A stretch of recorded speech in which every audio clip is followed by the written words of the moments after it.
कर चले हम फिदा जान तन साथियों, अब तुम्हारे हवाले वतन साथियों, कर चले भारतीय हम सेना फिदा। एक नौकरी का जरिया नहीं है।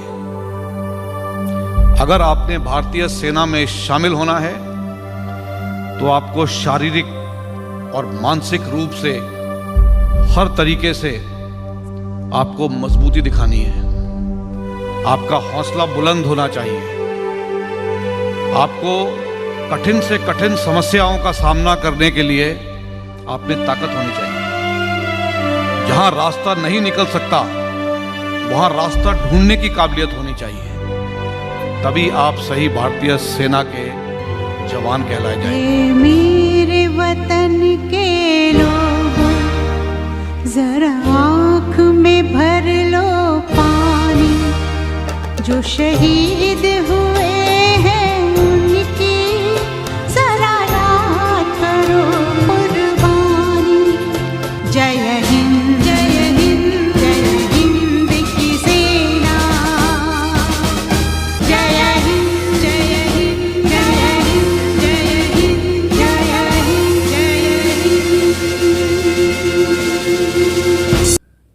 जय हिंद दोस्तों, welcome to my YouTube channel KD Gyan Dil से। दोस्तों, जैसा कि आप सभी को मालूम ही है कि कल एक जो हेलीकॉप्टर है वो दुर्घटनाग्रस्त हो गया था कुन्नूर में, तमिलनाडु में, और उसमें हमारे जो सीटीएस जनरल रावत हैं और उनके साथ जो बाकी 14 लोग हैं वो सभी उसमें घायल हो गए गंभीर रूप से, और उनमें से कुछ मौके पे ही शहीद हो गए और कुछ को बाद में हॉस्पिटल ले जाते हुए जो है वो रास्ते में, और कुछ हॉस्पिटल में पहुंचने के बाद इस दुनिया में नहीं रहे। उनमें से एक हैं जो अधिकारी हैं वो अभी जीवित हैं, तो आशा करते हैं कि वो जल्द से जल्द ठीक हो जाएं। और अभी तक इस हादसे का अभी तक पता नहीं लग पाया है कि किन कारणों के कारण ये हादसा हुआ, क्योंकि जो हेलीकॉप्टर यूज़ किया गया है वो बहुत ही उन्नत दर्जे का है, और उसमें आप मिसाइल सिस्टम से लेकर के वेदर रेडार या कुछ भी समझ लीजिए, वो एक बहुत ही मतलब इस दुनिया के जो गिनती के जो बेहतरीन हेलीकॉप्टर में से एक था। इस तरह न जाने वो मौसम की खराबी या किस वजह से वो एक दुर्घटना बहुत ही दुखद है, जिसमें कि हमारे एक अपने जो फोर्सेस के जो चीफ हैं उनको हमने खो दिया है। देश के लिए बहुत ही दुखद की घड़ी है। उसमें भी कुछ लोग जो हैं वो अपनी पॉलिटिक्स से बाज नहीं आ रहे हैं। इसके पीछे कोई साजिश है, कोई कुछ है, तो इसकी अभी आगे जांच होगी। अभी ब्लैक बॉक्स मिल गया है। कोई भी जब एयरक्राफ्ट दुर्घटनाग्रस्त होता है तो उसका एक ब्लैक बॉक्स होता है जिसमें कि पूरी जो वॉइस रिकॉर्डिंग है वो रहती है। एयरक्राफ्ट के टेक ऑफ से लेकर के उसकी लैंडिंग तक की जो रिकॉर्डिंग वॉइस रिकॉर्डिंग उसके अंदर होती है, इससे भी खुलासा होगा। और बाकी जो भी कोर्ट ऑफ इंक्वायरी है उस एयरक्राफ्ट जो जितने भी लोग थे, टेक्नीशियन से लेकर अधिकारी जो भी थे, सभी को कोर्ट ऑफ इंक्वायरी में सभी से पूछताछ की जाएगी। तो आगे जो निकल के आएगा तभी पता लगेगा कि इसमें इसके पीछे क्या कारण थे।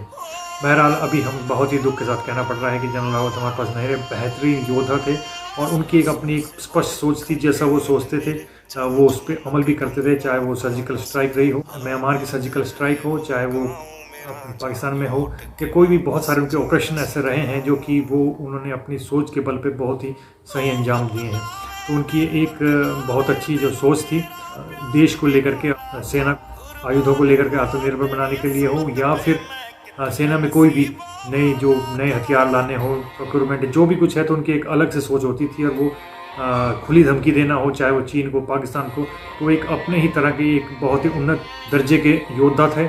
और इसके अलावा उनकी अपने हो सकता है कि कुछ लोगों को उनकी जो बातें हैं या उनका जो काम करने का तरीका था वो पसंद नहीं था, बट इसका ये मतलब भी नहीं निकलता कि वो एक अच्छे अधिकारी नहीं थे। वो बहुत ही अच्छे अधिकारी थे। जनरल रावत 1978 जो है दिसंबर में इंडियन आर्मी से जुड़ते हैं और ये 11 गोरखा राइफल की 5वीं बटालियन में कार्यरत होते हैं, और जो कि इनके पिता की ही यूनिट थी।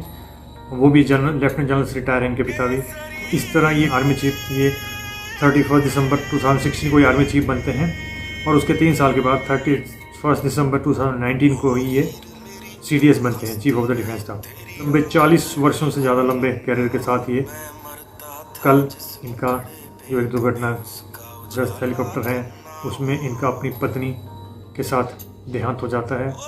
इस तरह इनके कैरियर का भी एंड होता है। कर चले हम फिदा जान तन साथियों, अब तुम्हारे हवाले वाले वतन साथियों, कर चले हम फिदा। और हमारी तरफ से ये वीडियो उनकी श्रद्धांजलि है और देश उन्हें हमेशा ही याद रखेगा। जय हिंद, जय भारत।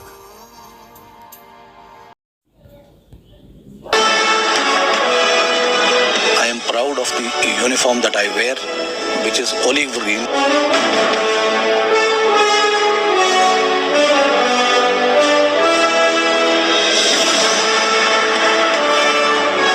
हर एक जवानों से बताना चाहूंगा कि ऑलिव ग्रीन का सिर्फ एक ही रंग होता है और वो है ऑलिव ग्रीन, उसमें कोई शेड्स नहीं होते।